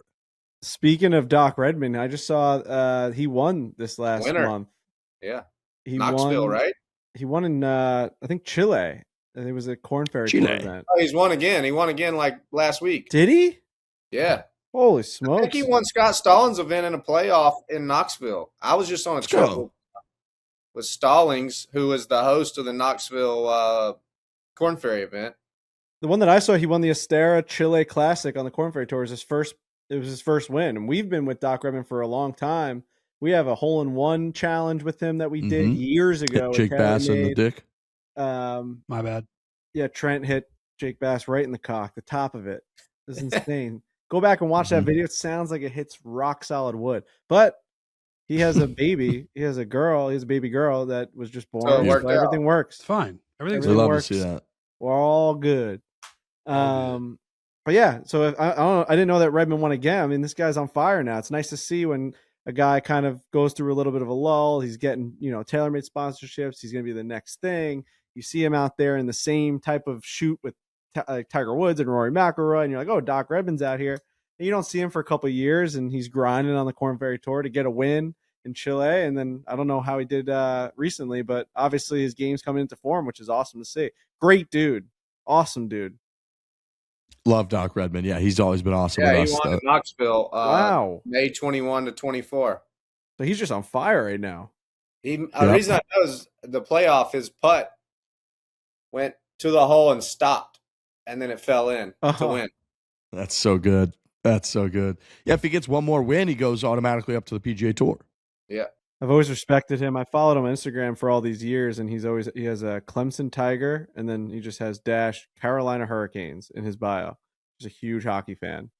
And obviously the Hurricanes have destroyed the Islanders for years, and now they're on their way to the Stanley Cup Finals. Hurricanes versus the Vegas Golden Knights. Not going to be the number one watched finals of all time. Definitely not good for the NHL is better than the NBA argument, with my Knicks going into the finals now against Wemby. Frankie Borelli's Knicks. That's what we always call him on this show. Borelli's Knicks. Yep. That's right. Listen, the Knicks thing's interesting because there was a long period of time where you fell out of love with it because the Knicks were so bad. Similar to the Jets. I watch every Jet game, and I'm just not a diehard because they've been so bad and disastrous. hockey's a little bit. I mean, football's easier to pay attention to because it's just on Sundays, and they're playing once a week. But basketball, like the Eddie Curry and like that whole. There was a weird time of the Knicks with like we couldn't get good coaches. We had horrible players. Latrell Sprewell. But that was the Latrell Sprewell and like Allen Houston and Patrick Ewing. That team, like John Starks, I've got jerseys of them, like the late 90s, early 2000s. From that run, that was awesome. That was Knicks basketball. And then it's just been horrible. They were all right with Amari Stoudemire there for like a bit, him and Carmelo. But then me and Big Rob, you guys know Big Rob. Me and Big Rob bought fake tickets to Carmelo Anthony's first game as a Knick. We got so hyped that he was coming to the Knicks. The Knicks were finally getting that big player, Amari Stoudemire, Carmelo Anthony. We went, we bought tickets on the street. And the guy said, like, yep, they're $300 each. We're like, no problem. We were, I don't know, 18 years old at that point. Barely had that money. So we spent a ton of money, $600 and 2 tickets. Got to the counter at MSG and they fell apart in our hands out of this envelope. And I'm like, I was like, Rob, we were getting crammed in, ready to go to this turnstile. I'm like, Rob, I don't think these are going to work. He's like, it's going to work. It's going to work. Guy says it's going to work. I'm like, bro, all the pieces of the ticket are in all of my hands now. I'm like, there's nothing for him to rip. It was a rip at that point. There's nothing for him to rip. It's gone. Oh, well, I know we don't talk a lot of NBA on the show and that not everybody watches it, but this finals is going to be must watch. If you haven't watched Wembanyama games, just tune in for one of them. It's going to be, this is like he was saying with hockey. This is the opposite of that. This is as good as it could have gotten for the NBA. The Knicks are, one of the premier franchises. Wemby is honestly a hard guy to explain, but you have to just watch him play. He's so incredible, and to have those two facing off against each other, I mean, I'm going to be tuned in for every single game. I know Ryan Richardson's the same way. We're big NBA guys, but if you haven't sampled the Wemby games yet, I highly recommend it. I can't get over how many threes he shoots. Loves launching a three. She shoots down to the basket, by the way. That's the thing with a guy like him. You see Wemby, and you've never seen somebody like him before, but with taller guys, they're normally in the paint doing their work down there, but he's got skills, man. He can handle the ball. He shoots threes. He'll bring it up the court. It's fucking. And then when you watch him on defense, nobody has ever faced anything like that. They have to make up a new statistic for him where guys will go towards the lane and turn around when he's there. That doesn't show up in a stat sheet, but people just turn around. They pull U-turns when they see him. It's fucking awesome to watch. I'm excited to watch it. I know that this is like as good as it gets for the drama going into a final. So I'll tune into like the last quarter, I think, of every game. Okay. Okay. We're sign rigs up for the last quarter of a game. I can't do the first 3. It just feels a little meaningless. That's a great also jersey. This was my this was when I was like a little kid. Borelli with the name on the back and everything. Wow. Bro, I used to, man. I'm telling you, I played basketball my whole life, and I just fell out of love with it. Hockey just took over my life. It's really hard. It's hard to pay attention to both at the same time. Same nights, same season, same amount of games, and the Knicks were so fucking bad.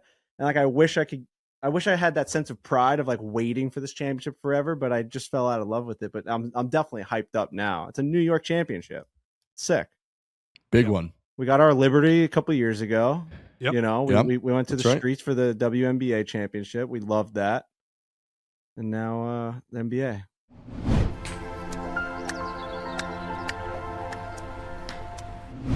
This golf season, are you looking for an easier way to get on the course? We've got you covered because the Barstool Golf Time app makes it easy for golfers to find the best tee times at the best prices. Stop searching all over Google for your next tee time or going through the hassle of calling courses. You can search multiple courses in your area from one app and get your tee time set within seconds. We love this thing. We've worked hard at this thing, the Barstool Golf Time app. Got all kinds of reviews in there. So if you're not sure the conditioning, I know we're getting into June now, but it's still kind of early-ish in some parts of the country. So is the course healed? Did they aerate recently? Whatever it might be, you can look at the reviews.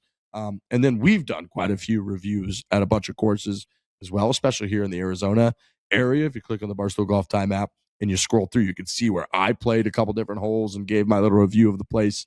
And they've also got a great reward program. So you can earn reward points, which can be redeemed for merch in the Barstool store, which you talked about on this show. And then we just relaunched the rewards experience in the app. There's more items from the Barstool store to choose from, and now you have more flexibility with your points. So Barstool Golf Time app, Trent, it's a must-have for any golfer out there. Yeah, I totally agree. The user interface is great, and you mentioned the reviews, and I really think that's the biggest part. You go on there, you read those, see how the course is doing, how the condition is. Any golf course is going to tell you, it's great, everything's perfect. Come out here and play, and you're going to have a blast. But if you go and read in the reviews of people who have played it recently, maybe they have a different opinion, just sort of tell you what's going on with the golf course, and having that insight is very valuable, especially if you're only playing once or twice a month. You want that round to be special. You want it to be at a place that is in great condition. And the Barstool the Barstool Golf Time app will put you in a good spot and tell you where to play it. It's a very, very handy thing to use. It's really nice. I'm scrolling through right here, right? Like we're doing this pod. We're gonna be done here around 1 p.m. in the afternoon. What if I wanted to jump out and play a little round of golf? You got all the listings right here, and they can also just do the map feature. Where the map feature, look how much golf there is here in Arizona. Oh my God, that's hilarious. But look at all that. You can just kind of scroll on there, hit one of these bad boys, and see. No, Arizona's got a lot of golf, Trent. This is getting a little bit closer to my neck of the woods here, so you can kind of see. But a lot of cool options on the map feature. Point being, Barstool Golf Time app is what you need to figure out where you're going to play. Come golf with us. Download the Barstool Golf Time app today.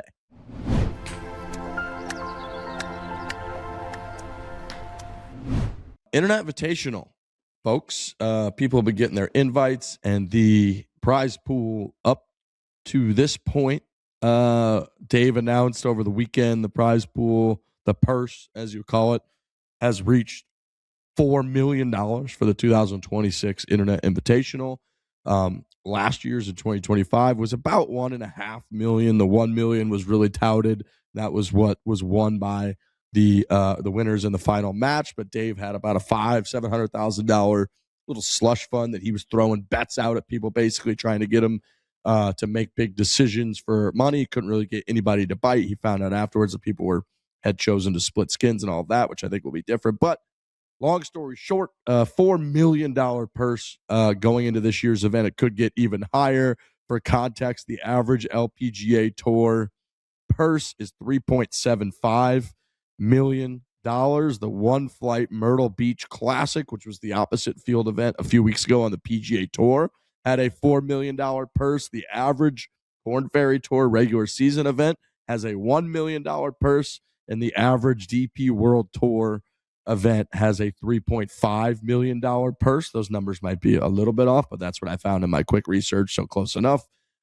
So pretty insane, pretty incredible. And just to kind of reiterate, so folks know, the way that we do it is, we have our sales team trying to sell as much sponsorship and advertising and partnerships as possible to the Internet Invitational. We take that number, we subtract the costs of the event, which are pretty substantial. I think we had like 70-something cameras at the last one total. You need cameramen operating those. You need flights, resources, all of it. So it adds up to a 7-figure number, I believe. But we take all the sponsorship dollars, we subtract the cost that we incur on the event, and then 100% of the money left over goes into the purse that all the competitors play for. So that's where we're at. Huge number, gents. This kind of got everybody going in the world of golf, and really a pretty goddamn monumentally cool thing for like YouTube golf and internet golf. Yeah, so can I play? Now Kiz wants to play, doesn't want to commentate. Yeah, I mean, there's people. I'll do what's best for the brand. Whatever's best for the brand. Whatever. I mean, yeah, there's an argument to be made, right? Like Wesley Bryan and Brad Dahlke can play. Why can't Kevin Kisner? Yeah, there's big name. I think like Ryan Ruffles has been thrown around. I'm not sure if he's playing or not. I think there's a good chance that he is. Like he just made the cut in a PGA Tour event a couple weeks ago. So it's like, I don't know what the difference would be between the Bryan Bros or somebody like that and Kevin Kisner. I really don't. Does everyone that's associated that gets paid have to turn pro? No. I don't believe so. Because you're not supposed to. I always thought, if you accepted money for your performance, you become a professional. Here's the thing: is I think that we kind of got into this with the Whitney versus me match that we were going to do like a decade ago, and I think the rules, ever since like NIL and whatnot, the USGA has also sort of tweaked their like amateur versus pro Makes sense. stuff. It's a little bit murky. I don't 100% know the answer, but I think like in the Barstool Classic, I know that they have to take pro status if they take the money, because that is like an official golf tournament not official. It is a golf tournament versus this is a little bit, I think you could call it like an event, and like an entertainment event is a little bit, you know what I'm saying? I don't really know the terminology exactly, but I think they kind of get away with it that way. Potentially. They also might just be like, you're wrong, everybody's pro that ever took the money. I don't know for sure, but I think that no, not everyone in the event is technically turned pro by playing in the event. It's amazing where it's getting to. I mean, it's when you get Dave behind it, it's always going to rev up that many more levels, and sure has. I mean, from year 1 to year 2, it's already getting 4 times bigger, and maybe even more so. So it's going to be an amazing event. We're locking down all the format and locking in all the players at this point, and we think we got it to a really good place. It's going to be amazing. We have no doubt in our minds that this will deliver extreme intensity, competition and drama. It's just the way that it's always going to shake out. You get this many people together that want to win that much money, and you're going to get must-watch stuff. So, and the money matters to every single person, regardless of who it is. Oh yeah. So, you got PGA Tour players saying like, God, I mean, if it's the same as a DP World Tour event, like, why would I not want to play in that? It's meaningful, and it's going to be intense. And yeah, we cannot wait. We can't wait to get this thing going again. It's going to be unbelievable. The invitations all got sent out. Our team really nailed that. Shout out to Lisa and Justin and Taylor Ray and the whole team. We kind of gave them this outrageous idea, and I'm always so interested in that when you just give someone an idea as outrageous as like a miniature computer, and within a day, Lisa got us a mock of what that would look like, and they put the beef tribute on there, and it's awesome. It was really, really cool and super special that everyone posted it, and yeah, just amazing that we're here again. I have a weird relationship with this event because it's like the worst thing that's ever happened to me, and we're also like a big part of it. So like I don't want to be put in that position again to have to hit a chip for now $4 million, because I'm super scared of it. But like, I'll hit it for you. You sound like Keegan. You sound like Keegan when he talks about the Ryder Cup. Yeah. Except Yeah. Keegan gets to be a professional golfer and like just win Yeah. a ton of money doing that. He knows he has the confidence to keep doing that. Mine was like, this is your only shot. You know what I mean? Like that was it. So we'll see. We'll definitely see. I do think I'll be a little less nervous this time. I think it'll be similar to any other athlete, which I'm not, but like anyone that's ever been put in a position to do something that intense and nerve-wracking. The second time has to be easier because you've experienced it already. I just know that I know that I now live in a world where I can do the worst thing possible in that tournament and still be here okay. I think that's a part that will help my nerves. Like the worst thing possible would be to blade it into the water on 18 with $1 million on the line. That would be like, I said it on day one that I don't want to do that. I said it on this podcast. Can you imagine me blading one in the water and losing other people their share of $1 million? And that happened to me. So my worst reality came true, and I'm still here, like with my family and my sons. You know what I mean? Like the sun came up. I'm still golfing. We went to Ireland. We're having a great time. The brand's still doing all right. Like everything's above water. You know, when you're standing over that chip, you're thinking, if this goes wrong, I'm dead. You know, but it went wrong, and I'm still breathing. I'm still kicking. So I do think that might help me. Like, what's going to happen next year? I'm going to blade it again, and then what? I'm going to have another kid or something? Like, what's the worst that could happen? You know what I mean? Life goes on. Let's go play some golf. I have a little less stress this time.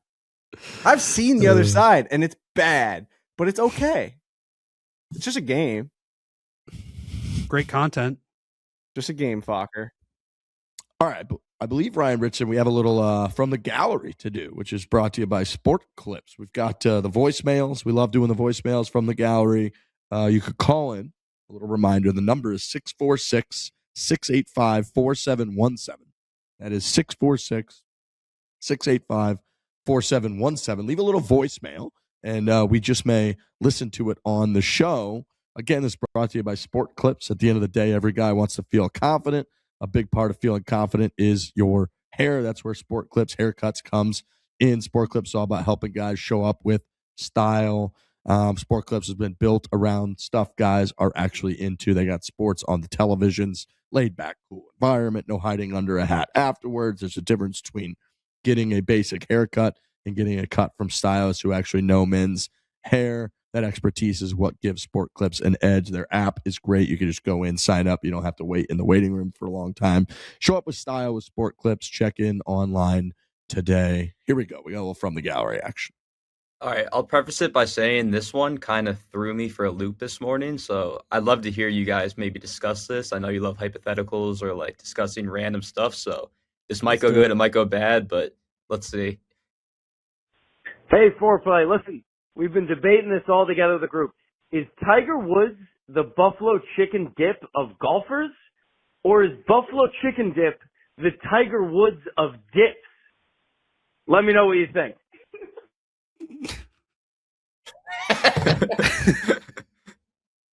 Take it away, Frankie. Aren't they mutually exclusive? Aren't they both the same thing? Isn't that?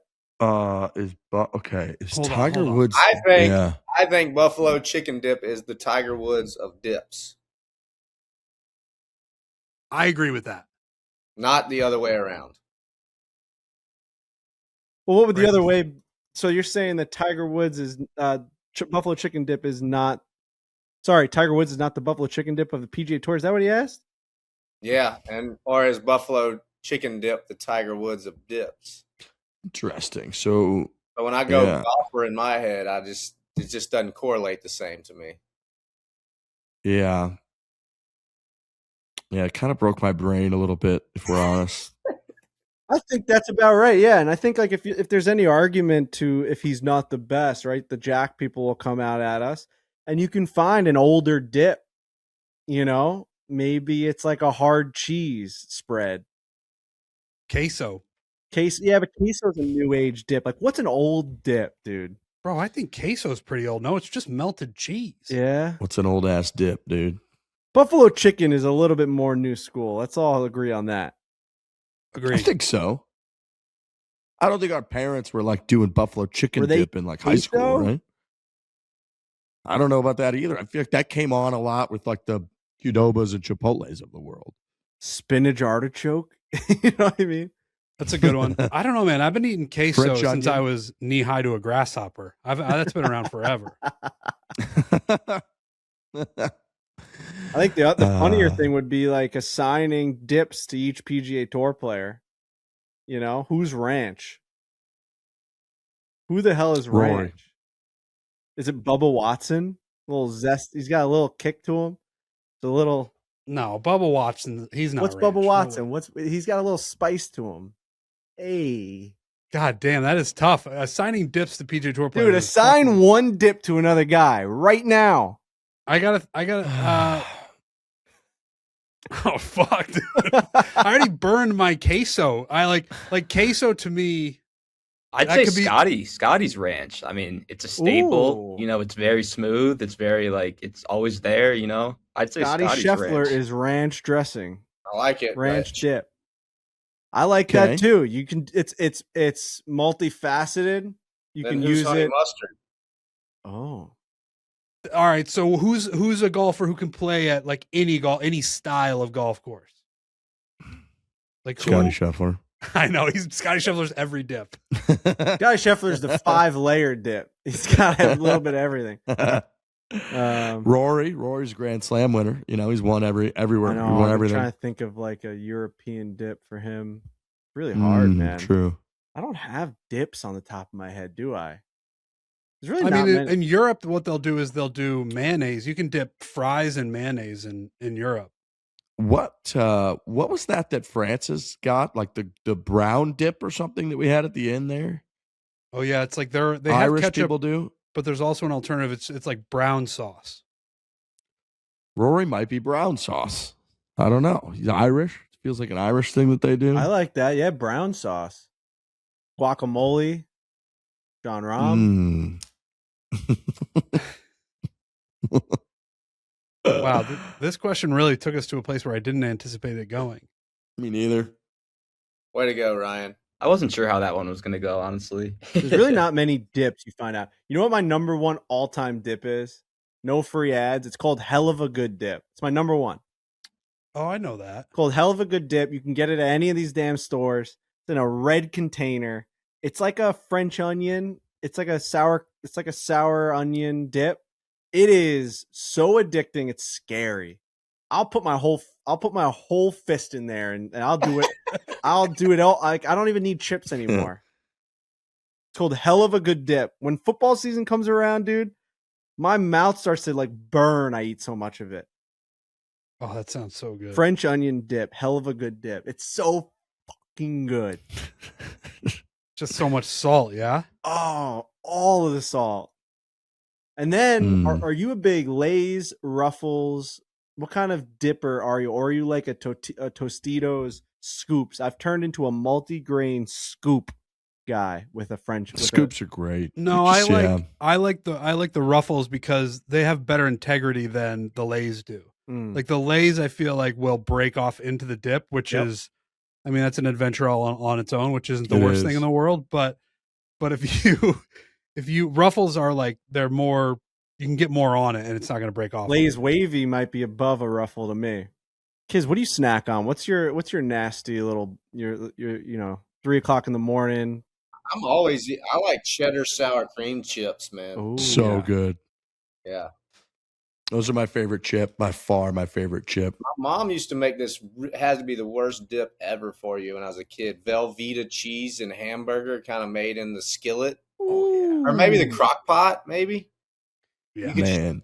Just mow that shit down. Damn. So what was it? Hamburger? It was hamburger meat with Velveeta cheese, all just And I think some other things. I'd have to go at maybe some Rotel tomatoes in a crock pot. It all just cooks together. It's almost like a chorizo queso. Yeah. Dude, we did a lot of that growing up. We were in the same boat. That stuff's so good. So good. It's gotta clog your arteries while you're eating it, but who cares? I mean, look at me. I think so. Be like my dad. Be like, why'd you save me then? I want to eat it. Just had another conversation with him again last night. Eating a cookie. He's like, I'm like, you gonna eat that cookie? He's like, yeah. It's like, why? He's like, because I want it. I gotta tell you, I understand your argument in that, where you're like, you had these issues in the past. We're not trying to go through that again, and we want you here as long as humanly possible. But then on his side, it's like, I'm just gonna eat this shit because it's delicious. Yeah. No, he definitely is like taking it seriously, but he's funny when he like, I try and yell at him. He's like, stop yelling at me. Why'd you save me if you're gonna just yell at me the whole time? What'd you used to have, Trent? You said it when we were at Loch LaBelle. You used to have some wild shit. What was that thing that we ate? Those little hot dogs you used to eat all the time. What were those things? Oh, little Smokies. Little Smokies? I never had a Smoky in my life. Is that like pigs in a blanket, or what is that? Yeah, but it's different though. There's no blanket. There's just pigs. No, it's little hot dogs that you can put them in a crock pot as well. You put a bunch of barbecue sauce in there. Ooh. Sometimes you can wrap them in bacon and put them in the crock pot. Dude, Little Smokies. I was stunned when you guys didn't know what they were. Little Smokies are a Midwest staple, dude. There they are. Oh yeah, Little Smokies. I know Little Smokies are great. You got to put a bunch of toothpicks in there, bang, bang, eat 10,000 of them and go about your day. It's kind of like a chicken nugget, right? You can't stop eating them if they're on a platter right in front of you. Chick-fil-A chicken nugget. Yep. Dude, they had at that restaurant that we were at, it was Little Smokies and cornbread. That was an order. That was a thing. That was an appetizer on the menu. And we were like, bring out 3 of those. And we ate every single one of them. I will just never not be a gigantic cheese and crackers guy. Yeah. I just think like that little delicacy tray plate we had for kind of dessert at Doonbeg that Francis had us going. when they brought out, that was like fine cheese with crackers. Like growing up, I could just we would have like a block of, like the cheddar cheese that you had to cut off with a knife in the freezer. And then I would get like a sleeve of those Ritz crackers and you could just go to town on those bad boys. Where does this crew land on deviled eggs? Oh my God. I could eat 1 billion of them. 1 billion of them. The number one appetizer I think I've ever had is the Steakhouse Dominic's up here in North Scottsdale. They have a crispy shrimp deviled egg app that I've posted on my Instagram story every time I go there. And it's just the crispy shrimp right in the top. And it's got the fucking, and you just eat those. It's the best thing you've ever had. People that don't like deviled eggs like that thing. We've got we got 2 guys Midwest, and then we got a redneck, and then for me Northeast. So we've got a lot of different homegrown delicacies that we've probably grown up eating. Like Kiz probably has some wild appetizers that he's grown up eating for sure. My Sunday lunches are like the most traditional: fried chicken, ham, green beans, mac and cheese, deviled egg, all those things. I mean, mac and cheese is my number one food in the world if it's made correctly. Wow. How do you make it correctly? Just in a big casserole dish. Just you gotta layer it properly. I'll get you the recipe, Frankie. Oh, so you like a mac and cheese that has those like crispy crumbles on the top? No. Okay. But it's just all cooked together. Okay. Because you know which one I'm talking about. I don't like that one. Where it's like breadcrumbs on top. Yeah, it's almost like it's almost like I don't want any fancy cheeses. I just want the good old hard fucking cheddar in there. Same. Yeah. I like an egg. I like the shell. I love a shell for mac and cheese too. It's like a little al dente shell, a big shell. My mom will make. You ever heard of party potatoes? What's a party potato? It's similar to what you're describing, where it's. Oh. This is where Trent tells us his deepest, darkest secrets. Oh no! You put it's like God. I wish I could describe it better, but it's like hash brown potatoes in a sort of mac and cheese mix, and you put crumbled cornflakes on the top. There it is, right there. On this. Yeah, but I like the hash brown mix in there, though. Mm-hmm. That one, that really dark one, that one right there, that's the one right there. That's what she party makes. Potatoes. Yeah, that's great. Fire. You guys ever have those sweet potatoes you ever have the sweet potatoes with the marshmallow on top? Yeah, hell yeah. Yeah, for sure. Those are good too. Trent, you guys ever do a lot of potato skins growing up? We did not. No. Oh man, I don't think I've had a lot of potato skins in my life, but I don't know that I necessarily had them like at home. It wasn't like a thing that my mom was making. We would have them a lot at like, we do big family, whatever holiday it might be, and people all bring a big dish, and that was always a staple that we would get. It's a big appetizer at every restaurant we go to. What was your guys' go-to breakfast that your parents would cook? Did you just do like cereal, or would they make you breakfast? Biscuits and gravy, baby. Oh, that's a hell of a way to start your day. I would do French toast would be my one. French toast. Same. Yep. Biscuits if we were doing sweet tea before you go to school, boy, I was cracked out. Oh fuck, that's great. I would do a lot of cereal. I fucking love cereal.